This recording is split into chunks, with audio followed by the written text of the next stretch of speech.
আমন্ত্রণ দুপুরে বাংলাদেশে। শুরুতেই আপনাদের জানাবো শিরোনাম। স্বৈরাচারীকে আশ্রয় দিয়ে ভারত মানুষের বিরাগভাজন হলে কিছু করার নেই বললেন তারেক রহমান। সবচেয়ে বড় হচ্ছে বাংলাদেশ ও দেশের মানুষের স্বার্থ। এখন তারা যদি স্বৈরাচারকে সেখানে আশ্রয় দিয়ে বাংলাদেশের মানুষের বিরাগভাজন হয়, সেখানে তো আমাদের কিছু করার নেই। এটা বাংলাদেশের মানুষ সিদ্ধান্ত নিয়েছে। দল হিসেবে আওয়ামী লীগের বিচারের জন্য তদন্ত কর্মকর্তা নিয়োগ, ট্রাইব্যুনাল আইনে যুক্ত করা হলো নতুন বিধান। দল হিসাবে, সংগঠন হিসাবে আওয়ামী লীগের বিরুদ্ধে তদন্তের প্রক্রিয়া চলমান ছিল। আনুষ্ঠানিকভাবে আওয়ামী লীগের বিরুদ্ধে তদন্ত শুরু হয়েছে, তদন্ত কর্মকর্তা নিয়োগ হয়েছে। শুধু আলোচনা নয়, নির্বাচন কমিশন সমৃদ্ধ হতে চায় বিশেষজ্ঞদের পরামর্শে, জানালেন সিসি। বললেন দেশের জন্য করার এটাই তার শেষ সুযোগ। রাষ্ট্রীয় অতিথি ভবন পদ্মায় চলছে বাংলাদেশ তুরস্কের পররাষ্ট্র সচিব বৈঠক। গুরুত্ব পাচ্ছে রাজনৈতিক ও বাণিজ্যিক সম্পর্ক জোরদারের বিষয়গুলো। পাঠ্যবই সংস্কারের অনেক বিষয়ে একমত হতে পারেনি পরিমার্জন কমিটি। 7 মার্চের ভাষণ নিয়ে সিদ্ধান্তহীনতা, চাপ নেই সরকার বা কোনো রাজনৈতিক দলের। এই সরকারের নিঃসন্দেহে সেই ধরনের কোনো চাপ ছিল না, অথবা কম ছিল, অথবা অন্য দলীয় সরকারগুলো যেরকম থাকে সেরকম ছিল না।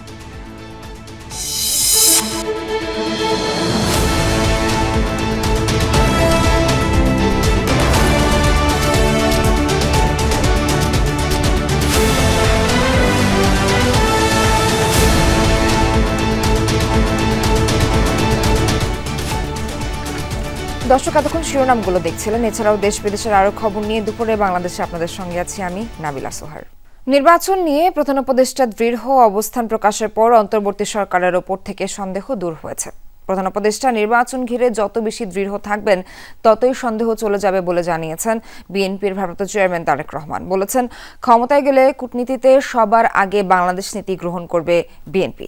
পতিত স্বৈরাচারকে আশ্রয় দেয়ায় ভারতের সমালোচনাও করেন তিনি। বিবিসি বাংলাকে দেয়া সাক্ষাৎকারে তারেক রহমান বলেন, সংস্কার কিংবা জুলাই সনদ নিয়ে বিএনপির কোনো অসৎ উদ্দেশ্য নেই। যুক্তরাজ্যে অবস্থানরত বিএনপির ভারপ্রাপ্ত চেয়ারম্যান তারেক রহমানের বিবিসি বাংলাকে দেয়া সাক্ষাৎকারের দ্বিতীয় পর্বে উঠে আসে নানা প্রসঙ্গ, যেখানে ছিল অন্তর্বর্তী সরকারের সঙ্গে সম্পর্ক, তারেক রহমানের নেতৃত্ব আর চিন্তাভাবনার পরিবর্তন, কূটনীতি, সংস্কার ও জুলাই সনদ, ১/১১ সরকার, অতীত অভিজ্ঞতা ও আগামীর বিএনপি নিয়ে নানা প্রশ্নের জবাব। যে আমরা চাই এই অন্তর্বর্তীকালীন সরকার সফল হোক।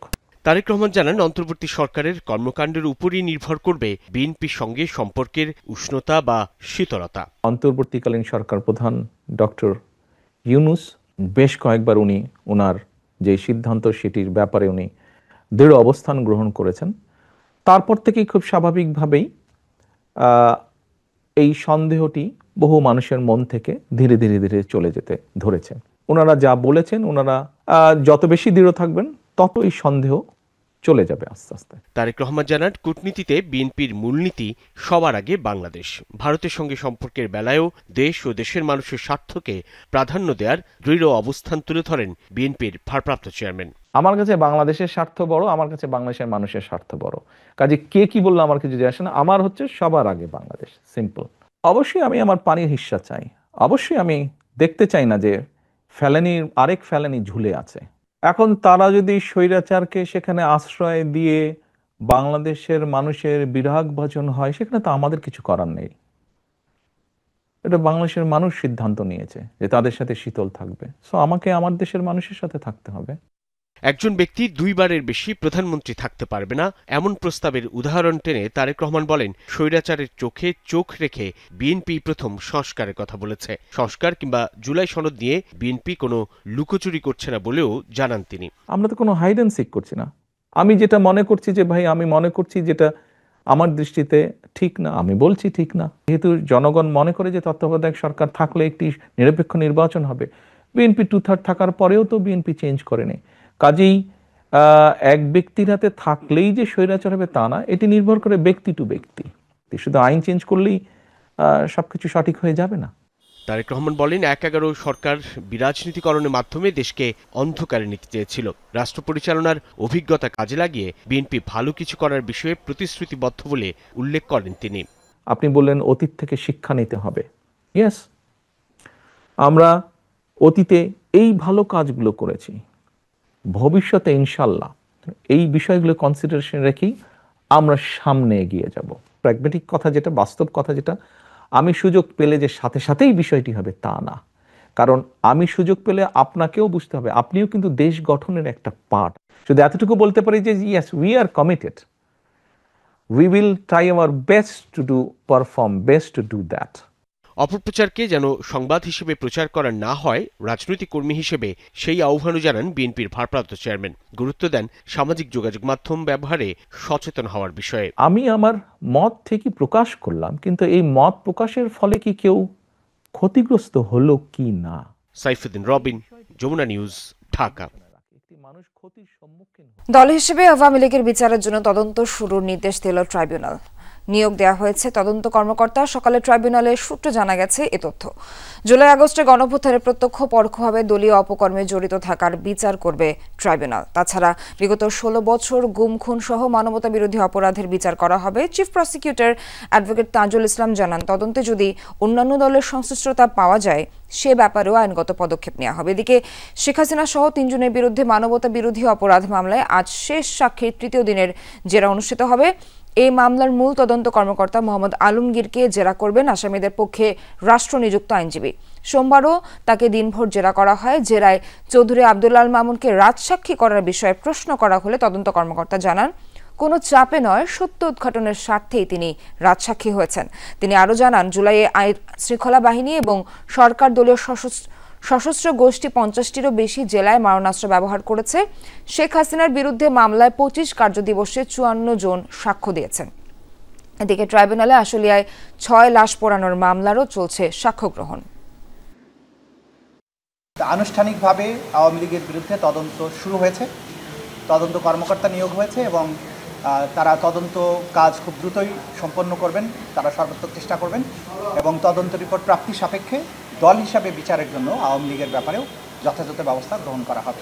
আদালতে যখন সাক্ষীরা তাদের বক্তব্য দিয়েছেন, দলের ইনভলভমেন্টের ব্যাপারে বলেছেন, এগুলো জুডিশিয়াল ডকুমেন্ট হয়ে গেছে।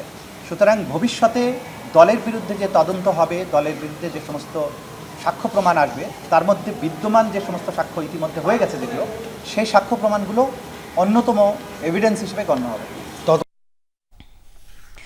কারো বিরুদ্ধে আন্তর্জাতিক অপরাধ ট্রাইব্যুনালে আনুষ্ঠানিক অভিযোগ গঠিত হলে তিনি আর সংসদ সদস্য, স্থানীয় সরকার প্রতিনিধি বা কোনো সরকারি পদে বহাল থাকতে বা নিয়োগ পেতে পারবেন না। এ বিষয়ে নতুন বিধান সংযোজন করেছে আইন মন্ত্রণালয়।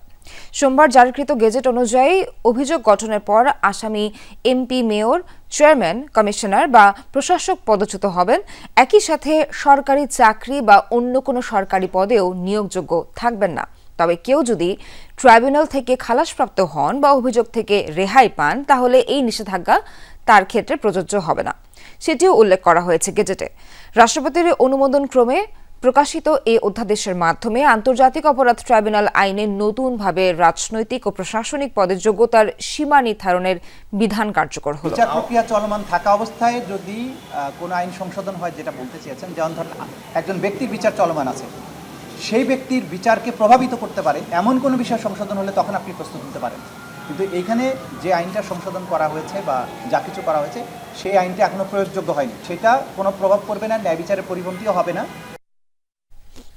দর্শক, এই বিষয়ে আরো বিস্তারিত জানবো আমাদের সহকর্মী মাইনুল মারুফের কাছ থেকে। মাইনুল, আওয়ামী লীগের তদন্ত এবং নতুন যে বিধান, সেই বিধান সম্পর্কে চিফ প্রসিকিউটর কি বলেছেন, একটু বিস্তারিত আমাদের জানাবেন।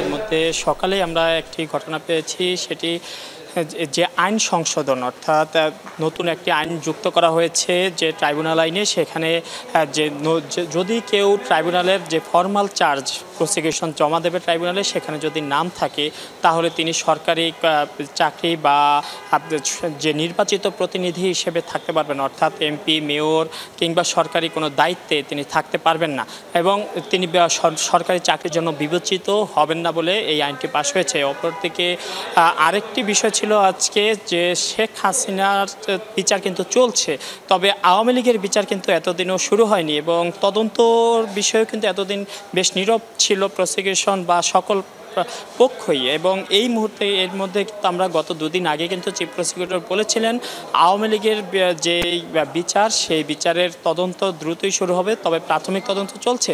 অবশেষে আজ কিন্তু জানালেন যে আওয়ামী লীগের বিচারে যে ফরমালি বা আনুষ্ঠানিক বিচার শুরু করতে তদন্ত শুরু হয়েছে এবং একজন তদন্ত কর্মকর্তা নিয়োগ দেওয়া হয়েছে। এর ফলে যে ইতিমধ্যে কিন্তু এর আগেই কিন্তু একটা অভিযোগ জমা পড়েছিল, যেহেতু জুলাই গণঅভ্যুত্থানে যে হত্যাকাণ্ড ঘটেছে তার জন্য অভিযুক্ত করা হয়েছিল আওয়ামী লীগকে এবং সেই অভিযোগের প্রেক্ষিতেই কিন্তু এই তদন্ত শুরু হয়েছে বলে চিফ প্রসিকিউটর জানিয়েছেন। এবং এছাড়াও আছে কিন্তু আরও দুটি মামলা রয়েছে, একটি শেখ হাসিনার মামলা এবং অপরটি আশুলিয়া লাশ পোড়ানোর মামলা। শেখ হাসিনার মামলা কিন্তু সর্বশেষ সাক্ষীর জেরা চলছে তৃতীয় দিনের মতো। এই জেরা যদি শেষ পরবর্তী যুক্তিতর্ক এবং পরবর্তীতে কিন্তু এই মামলার রায়ের দিকে যাবে। অপরদিকে আশুলিয়ায় 6 লাশ পোড়ানোর মামলার 8ম দিনের সাক্ষ্য গ্রহণ কিন্তু চলছে।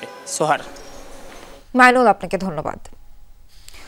শুধু আলোচনার খাতিরে নয়, বিশেষজ্ঞদের পরামর্শে নির্বাচন কমিশনকে আরো সমৃদ্ধ করতে চাইছি, এমনটা জানিয়েছেন প্রধান নির্বাচন কমিশনার এএমএম নাসির উদ্দিন।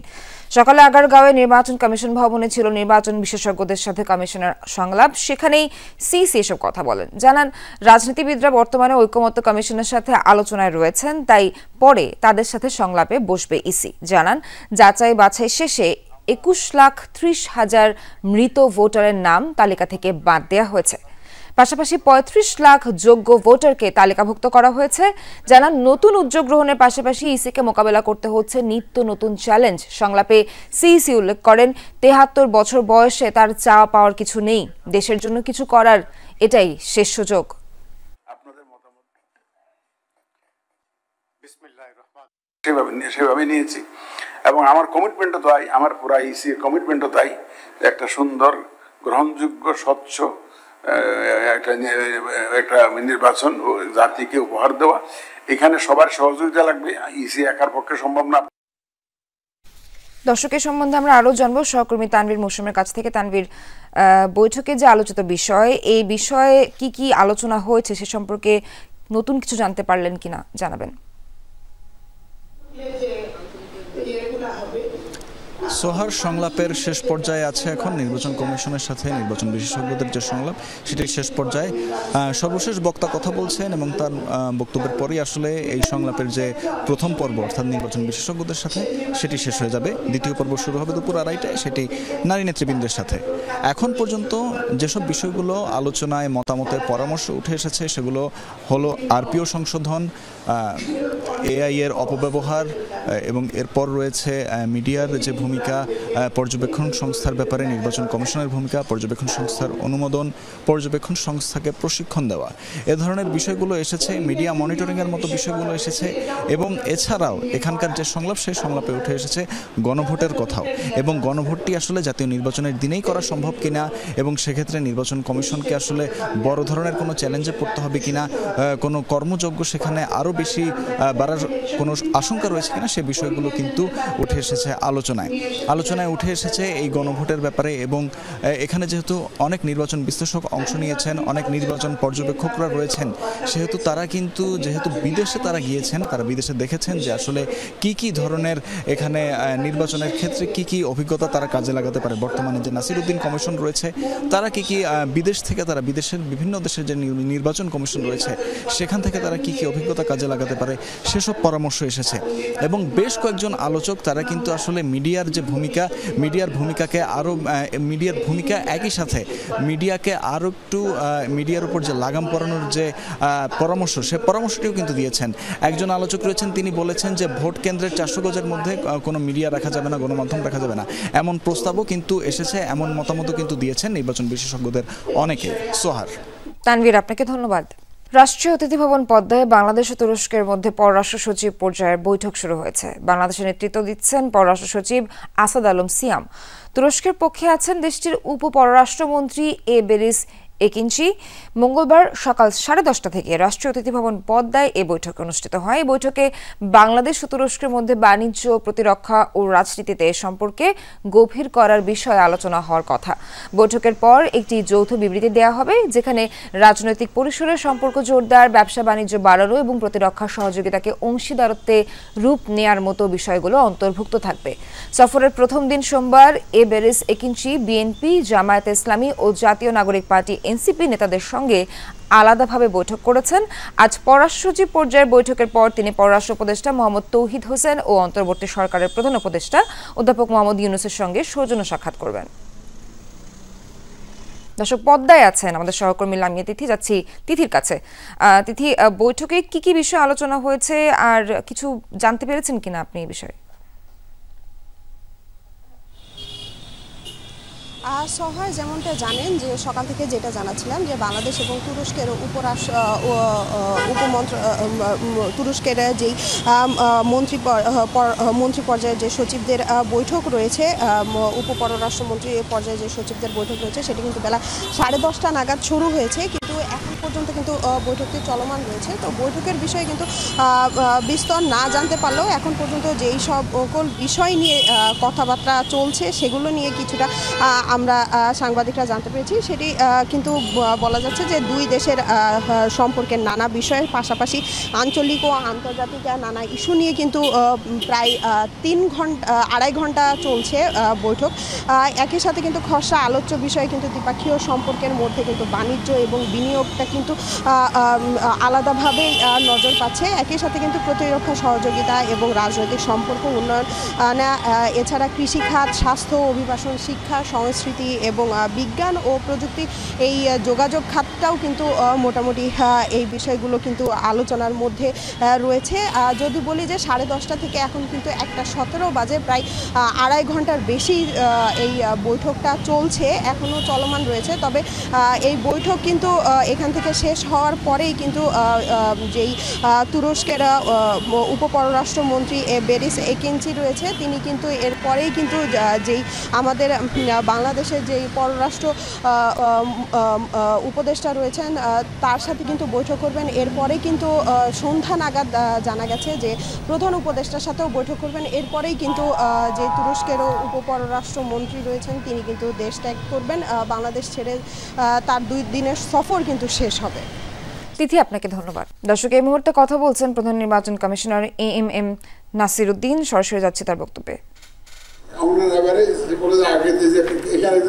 বলেছেন যে 3টা ইলেকশনে যারা কাজ করেছে যাদের কোনোভাবে যাদের দ্বারের কাছে না আসতে পারে, দ্বারের কাছে না, 10 লক্ষ লোকের মধ্যে এখন বাদ দিলে কম্বল বাঁচতে কম্বলই উঠার, লোম বাঁচতে পারছেন না। এখন আমার দরকার হয়েছে এরকম, লোম বাঁচতে গেলে কম্বল উঠার। সুতরাং আজকে you have to include some of them, but keep watch on them. এবং you have to train them. I believe মানুষ তো মানুষই ভাই, মানুষ তো আপনার বিবেক আছে। After he is an educated man, so he will understand, he or she will understand the circumstances under which he or she is working. সুতরাং accordingly অনেকে দেখবেন যে প্রপারলি বিহেভ করতেছে, দেখবেন ইনশাআল্লাহ। তো আপনাদের পরামর্শ জন্য আবার মুবারকবাদ জানিয়ে আমি আমার বক্তব্য শেষ করছি। আল্লাহ হাফেজ। দোয়া রাখবেন আমাদের জন্য, আপনাদের জন্য দোয়া থাকবো। ধন্যবাদ আপনাদের সবাই।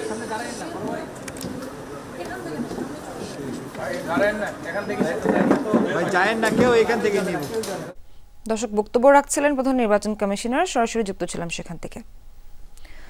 গণঅভ্যুত্থানে দেশ ছেড়ে পালালেও মাধ্যমিক ও উচ্চ মাধ্যমিক পর্যায়ের পাঠ্য বইয়ে থেকে যাচ্ছে শেখ হাসিনার নাম। তবে তার আগে যোগ হচ্ছে স্বৈরাচার, গণহত্যাকারী অভিধা। একই সঙ্গে পাঠ্যক্রমে যোগ হবে দিনের ভোট, রাতে ও ডামি নির্বাচন সহ নানা প্রসঙ্গ। পরিমার্জন কমিটির সদস্যরা বলছেন, এসব সংযুক্তির সিদ্ধান্তে সরকার কিংবা রাজনৈতিক দলের পক্ষে কোনো চাপ নেই। তবে একাধিক বইয়ে থাকা 7 মার্চের ভাষণ বাদ দেয়া না দেয়া অথবা সংক্ষেপ ভাষণ তুলে ধরার ব্যাপারে এখনও একমত হতে পারেনি কমিটি। আলামিন হক অহনের প্রতিবেদনে থাকছে বিস্তারিত। এবারের সংগ্রাম আমার মুক্তির সংগ্রাম। 2021 সালে বঙ্গবন্ধু শেখ মুজিবুর রহমানের 7 মার্চের ঐতিহাসিক ভাষণ পাঠ্যপুস্তকে অন্তর্ভুক্ত করতে নির্দেশ দেয় হাইকোর্ট।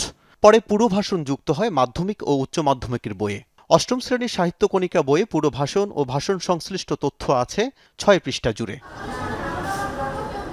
অনেকেই মনে করেন পাঠ্য বইয়ে একাধিক স্থানে একই ভাষণ ও ভাষণের ইতিহাস নিয়ে হয়েছে অতিকথন। 2-1টি বইয়ে রেখে বাকিগুলো বাদ দেওয়ার পক্ষে তারা। তবে এ বিষয়ে এখনও একমত হতে পারেনি এনসিটিবির পরিমার্জন কমিটি। এই ধরনের জায়গাগুলি যেটাই আসুক, এটার একটা কমিটি আছে, তো সেগুলির মধ্য দিয়েই এগুলি কিন্তু জায়গাগুলিকেই করাই হবে। তো অনেকগুলি ফাইনালাইজেশনের কাজ করছে।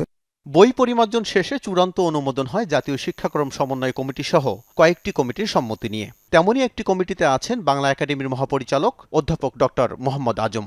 যাই করা হোক, পাঠ্যপুস্তকের রাজনৈতিক ইতিহাস নিরাসক্ত ও শোভন হওয়া উচিত বলে মত তার। কোনো কিছুই বাদ দেওয়া যাবে না, পরিমার্জনা করা যাবে না, সেটা তো নয়।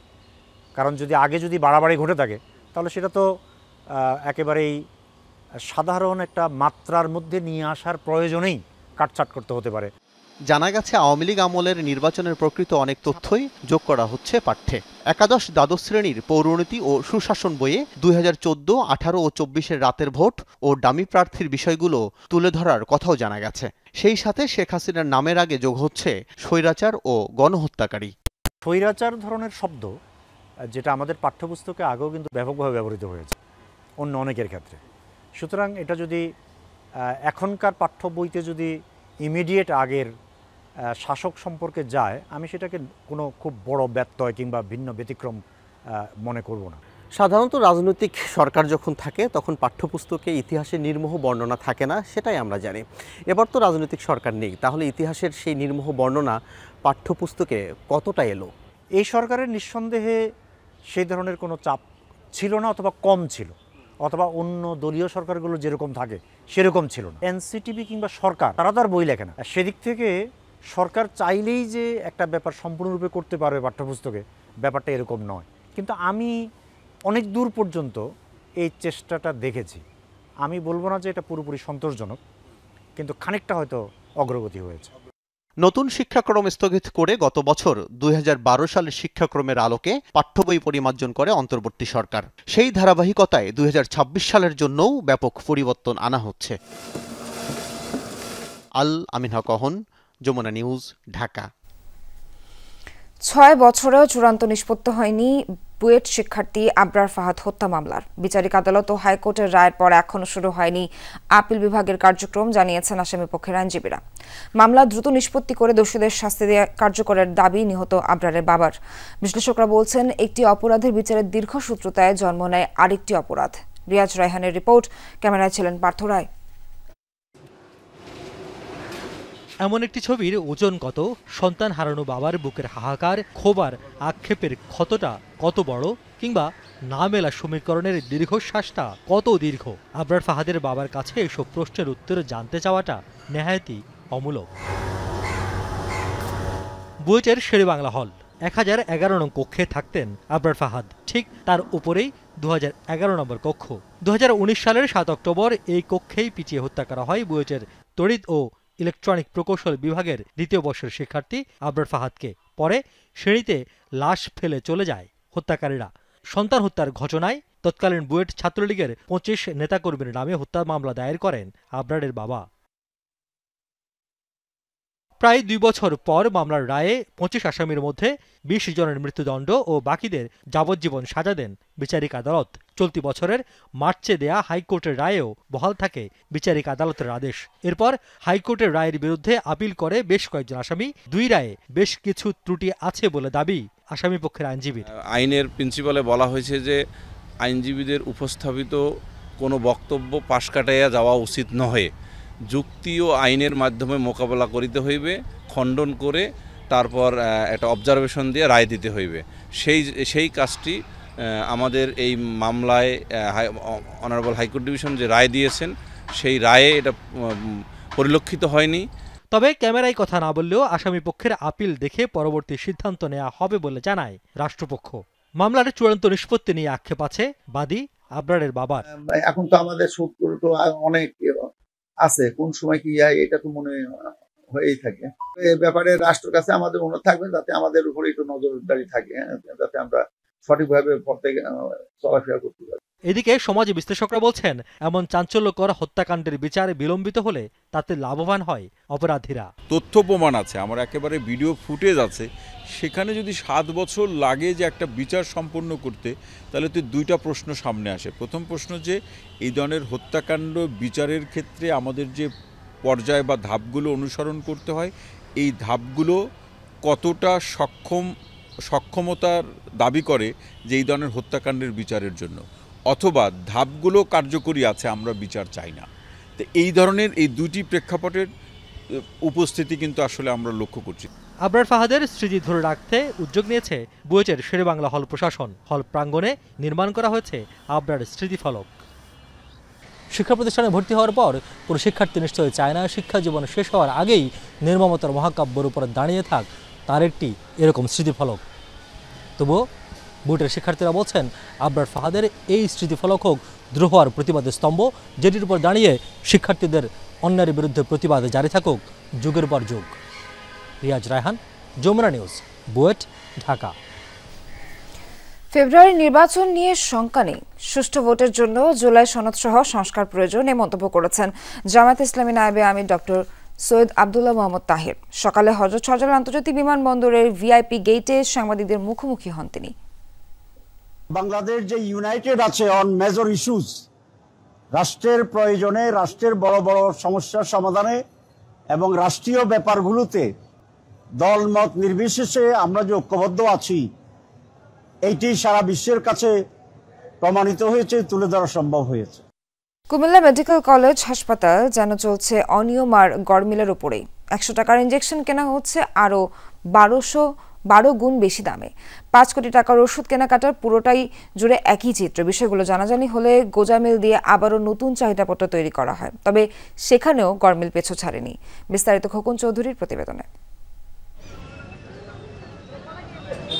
কুমিল্লা মেডিকেল কলেজ হাসপাতাল আশপাশের কয়েক জেলার মানুষের একমাত্র ভরসাস্থল। তবে আস্থার জায়গায় কতটুকু ধরে রাখতে পারছে প্রতিষ্ঠানটি? সম্প্রতি সেখানে অভিযান চালায় দুদক। সংবাদ সংগ্রহে গেলে দরজা বন্ধ করেন স্বয়ং হাসপাতালের পরিচালক ডাক্তার মাসুদ পারভেজ। অভিযানের বিষয়ে প্রশ্ন করলে রেগেও যান তিনি। এত রাগঢাকের কারণ কি? বিষয়টি জানার চেষ্টা করতেই বের হয়ে আসে মূল ঘটনা। গত 13 মে হাসপাতালের জন্য ওষুধ কেনার চাহিদাপত্র আসে যমুনা টিভির হাতে। 5 কোটি টাকার চাহিদাপত্রে জীবন রক্ষাকারী কয়েকটি ওষুধের দাম নিয়ে ধরা পড়ে গরমিল। বিষয়গুলো আরও স্পষ্ট হয়ে ওঠে ড্যাব নেতাদের দ্বন্দ্বে।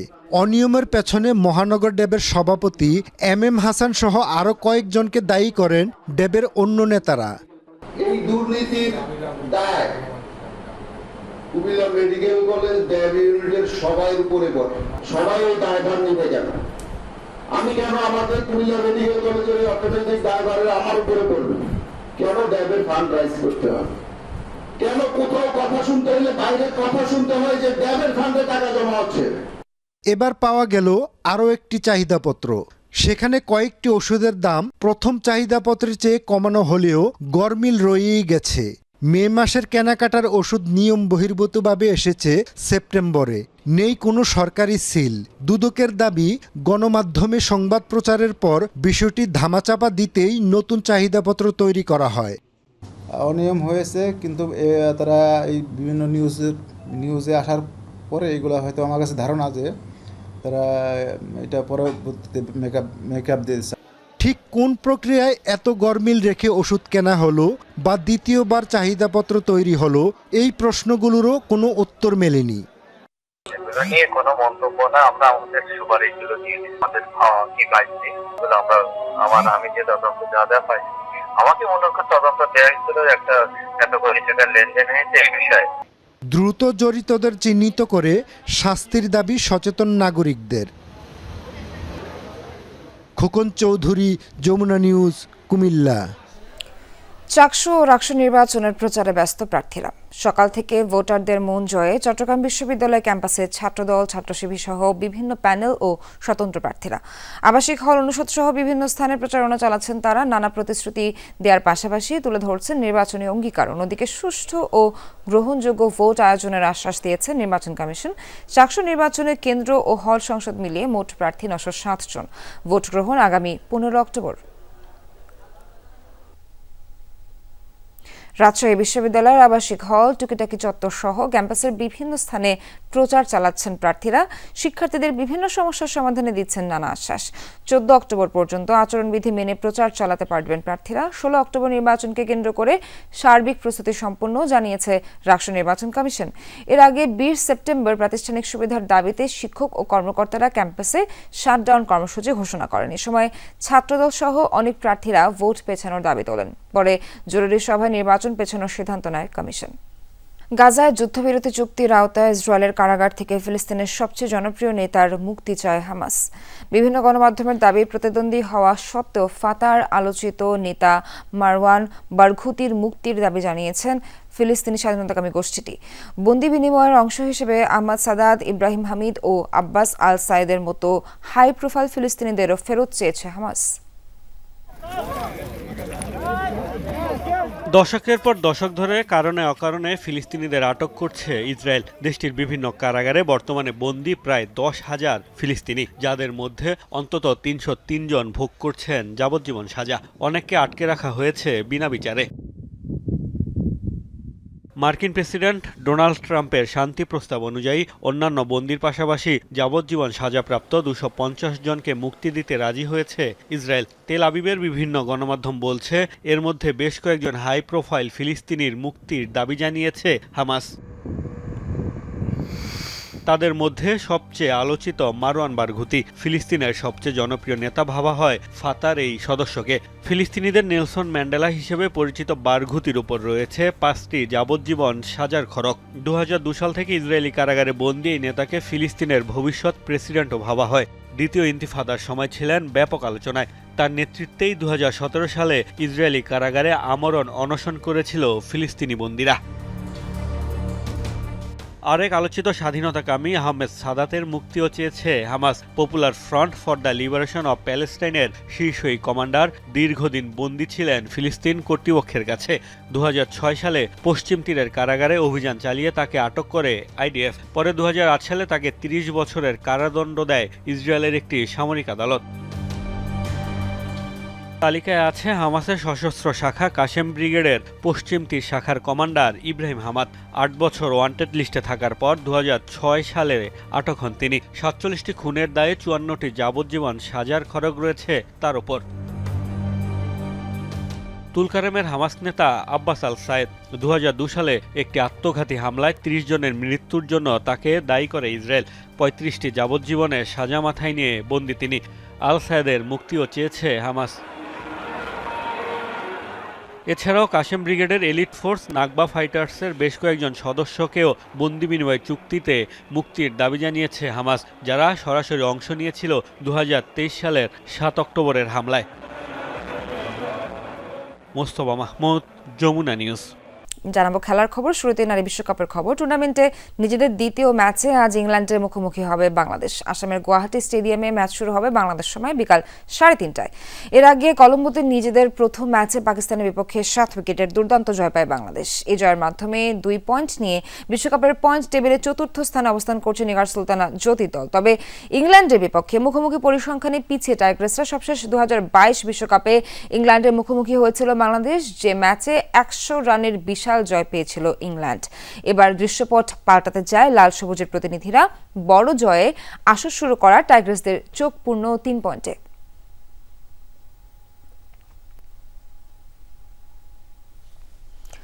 9 অক্টোবর এশিয়ান কাপ বাছাইয়ে বাংলাদেশের বিপক্ষে ম্যাচ খেলতে ঢাকায় পৌঁছেছে হংকং চায়না। হযরত শাহজালাল আন্তর্জাতিক বিমানবন্দরে রাত 1:45টায় নামে দলের ফুটবলাররা। আজ বিকাল 4টায় উত্তরার এপিবিএন মাঠে অনুশীলন করবে হংকং। বুধবার জাতীয় স্টেডিয়ামে ম্যাচের আগে শেষ অনুশীলনে নামবে অতিথিরা। 12 জন টিম অফিসিয়াল ও 25 জন ফুটবলার, মোট 37 জন এসেছেন এই বহরে। 25 ফুটবলারের 13 জনই খেলেন চীনের লিগে। 14 অক্টোবর ফিরতি ম্যাচ খেলতে হংকং যাবে হামজা সুমিত্রা। পাকিস্তান জন্মভূমি আর ভারত মাতৃভূমি, তবে আপাতত ভারতের নাগরিকত্ব নেওয়ার কোনো পরিকল্পনা নেই। সামাজিক যোগাযোগ মাধ্যম এক্সে এসব লিখেছেন পাকিস্তানের সাবেক ক্রিকেটার দানিশ কারনিয়া। মূলত কদিন পরপরই ভারত সরকারের প্রশংসা এবং পাকিস্তান সরকারের সমালোচনা করেন এই সাবেক লেগি। এবারও তার ভারতীয় নাগরিকত্ব নেওয়ার গুঞ্জন উঠলে নিজের অবস্থান পরিষ্কার করেন কানারিয়া। পাকিস্তানের সাবেক লেগ স্পিনার দানিশ কানেরিয়া, যিনি কেবল বল হাতেই নন, বিতর্কের মঞ্চেও আলোচনায় এসেছেন বহুবার। একসময় মাঠে তার ঘূর্ণি বিভ্রান্ত করত ব্যাটারদের, আর এখন তার মন্তব্যে ঘূর্ণি তৈরি হচ্ছে সামাজিক যোগাযোগ মাধ্যমে।